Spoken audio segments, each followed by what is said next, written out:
Atenção, bereanos, graça e paz do Senhor Jesus Cristo, glória a Deus.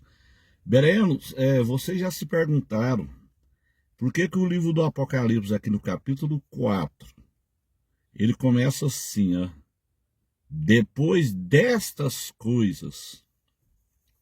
Então nós temos que perguntar para a Bíblia, que coisas? Depois dessas coisas, que coisas? Então nós temos que ver o contexto. Ou seja, depois da fase de Laodiceia, que é o próximo evento na agenda de Deus, é o arrebatamento pré-tribulacionista. João, até o capítulo 3,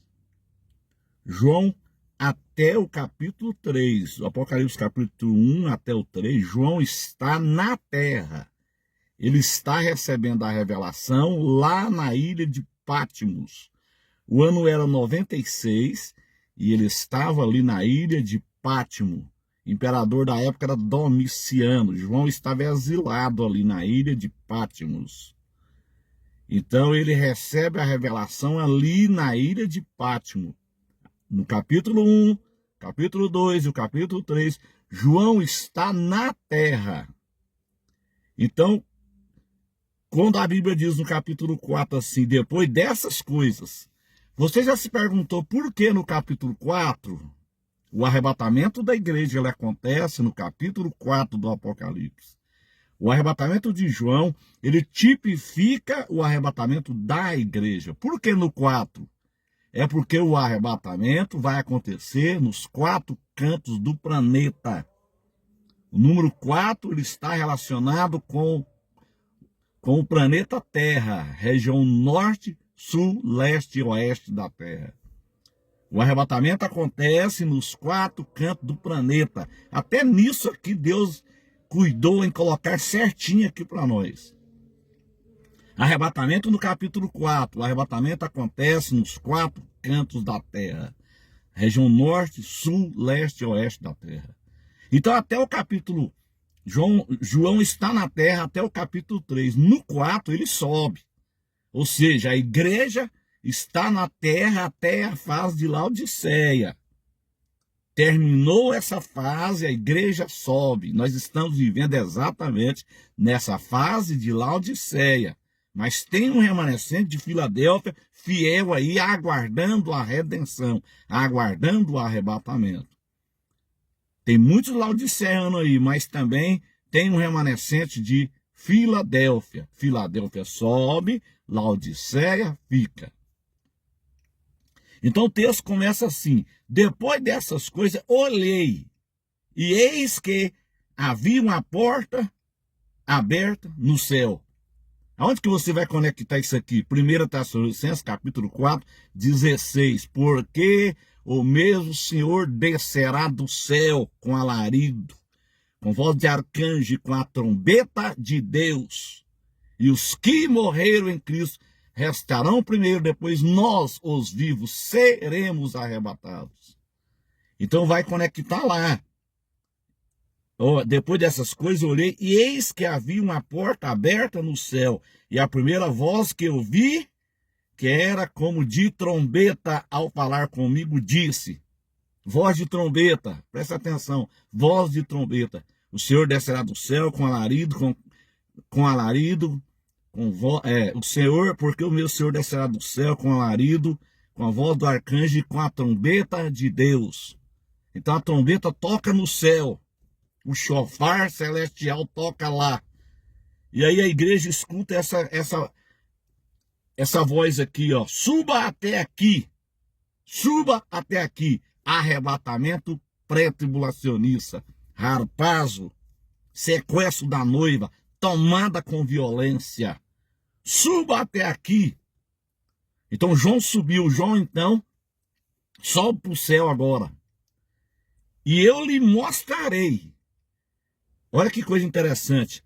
O que deve acontecer depois dessas coisas. Ou seja, as coisas que vão acontecer na terra após o arrebatamento da igreja. Ou seja, a grande tribulação, os 7 selos, as 7 trombeta e as 7 taças da ira de Deus, a segunda vinda em Jerusalém e o estabelecimento do milênio. É muito simples de entender as escrituras, meus irmãos. Eu não sei por que as pessoas fazem tanta confusão com a palavra de Deus. Suba até aqui e eu lhe mostrarei o que deve acontecer depois dessas coisas. Que coisas? Pergunte para a Bíblia. Que coisas? As coisas que vão acontecer aqui na terra após a subida da igreja. A subida de João ao céu tipifica a subida da igreja. Imediatamente eu me achei no Espírito. Que coisa tremenda isso aqui.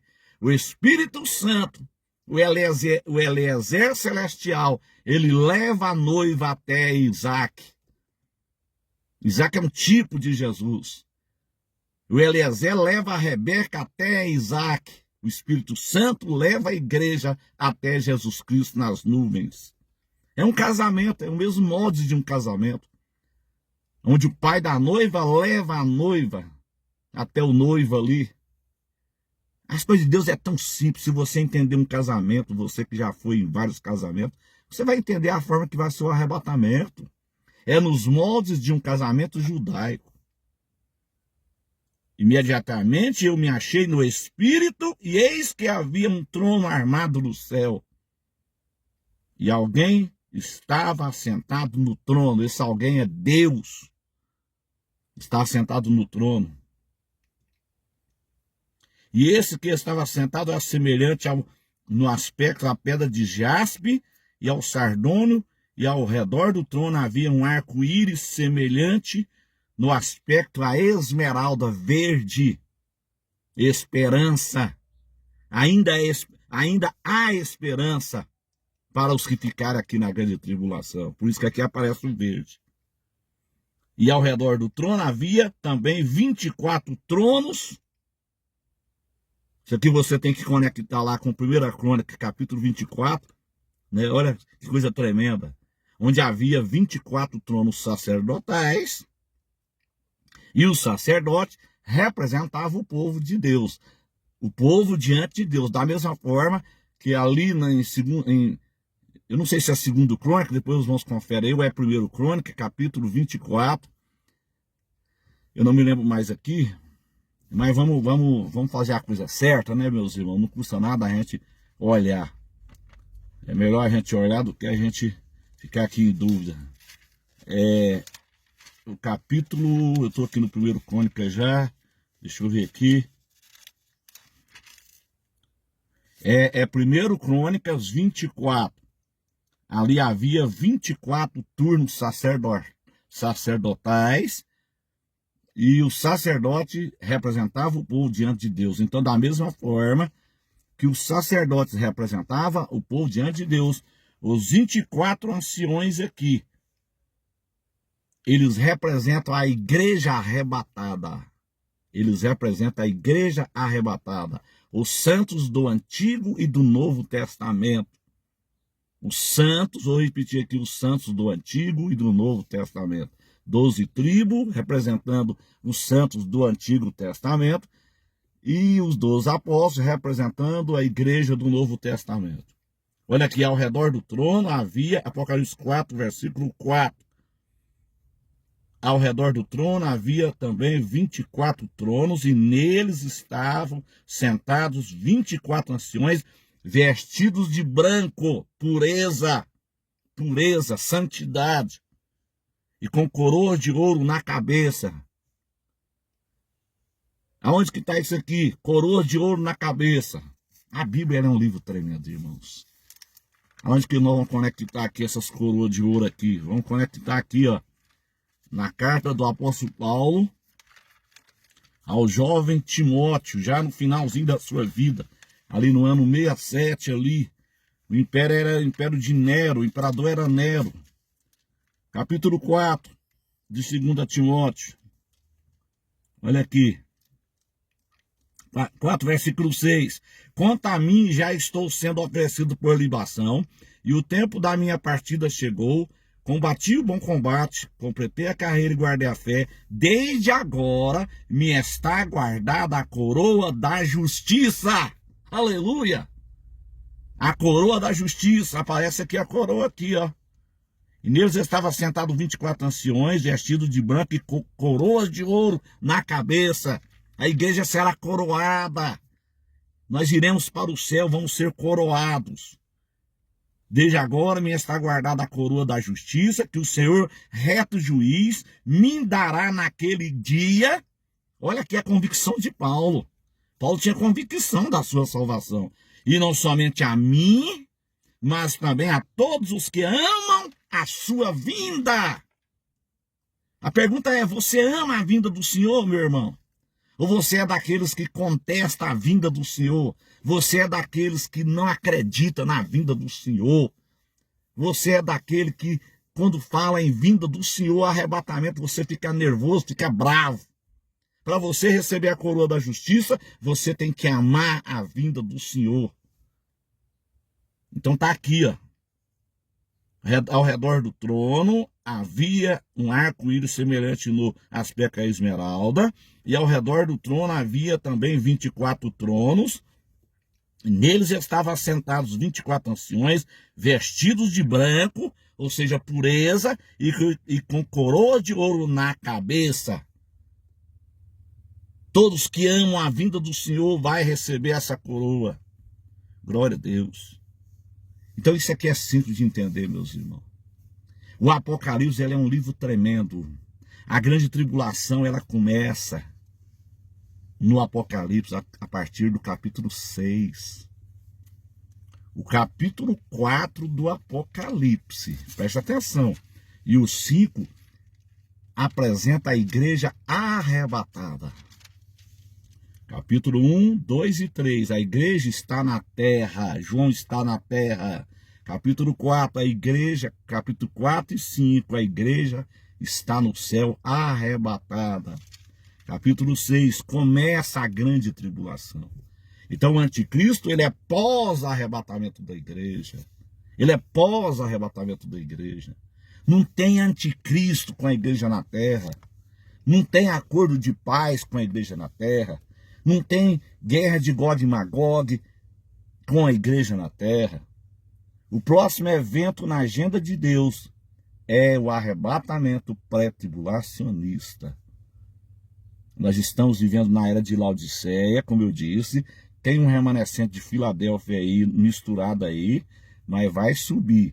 Laodiceia sobe, Laodiceia fica, né? Errei aqui. Laodiceia fica na grande tribulação para ser moída como trigo. Ela passa pelo tribulon. Filadélfia não é trigo, Filadélfia é cevada. Ela vai ser colhida como cevada, sem sofrer nenhum arranhão. É só você estudar a lei das primícias. Filadélfia não é trigo, Filadélfia é cevada. Laodiceia, trigo. Moída na grande tribulação, passa pelo moinho da grande tribulação. Os judeus no final da tribulação é uva, pisoteados como uva. Mas nós não, nós somos cevada. Pesquise aí sobre as colheitas, a lei das primícias. A cevada é colhida com delicadeza. Esta é a igreja do arrebatamento. Será colhida com delicadeza. A noiva será levada com delicadeza. A noiva não sofre, a noiva não vai sofrer nenhum dano. Ela é a noiva. O pai vai casar, o filho vai casar com a noiva limpa, purificada, lavada e remida no seu sangue. Ele não vai casar com uma noiva arrebentada, machucada, destruída. Laodiceia fica para ser moída como trigo. Mas ela não é mais a noiva, ela será convidada para participar do reino teocrático. Os que ficarem na tribulação não é a noiva. Eles vão ser apenas convidados para participar do reino teocrático. A noiva é a igreja que vai subir no arrebatamento e será colhida como cevada. Meus irmãos, compartilhe esse vídeo. Glória a Deus, compartilhe.